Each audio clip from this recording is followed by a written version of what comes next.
Hey everyone, it's February 2nd, and that means that if today is your birthday, you share it with Spanish serial killer Enriqueta Martí, known as the Vampire of Barcelona, who murdered at least a dozen children in the early 1900s. And that is her right up there. Martí was born in 1868 in a small town in Catalonia, moving to Barcelona in pursuit of work when she was old enough to do so. She lived in El Raval, one of the most crime-ridden neighborhoods in the city, and initially found a position as a nanny. In 1895, she married a painter, but they engaged in a breakup-to-makeup cycle, finally splitting for good years later after 6 breakups that didn't take.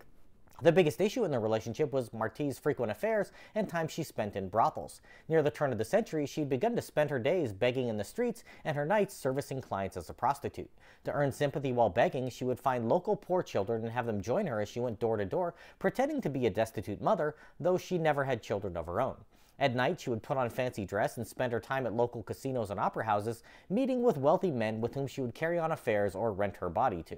Martí also offered her services as a bruja, or witch doctor, selling creams and potions that she alleged would stave off aging and cure tuberculosis, which was rampant at the time.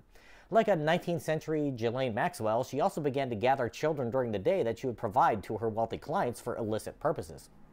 She even opened her own brothel in 1909 with women and children being made available.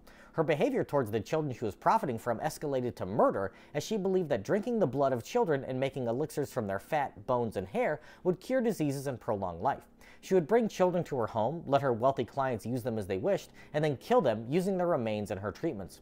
Her victims ranged in age from infants to 9 years old, and it's suspected that she abducted a large number of children over a span of decades dating back to the 1890s.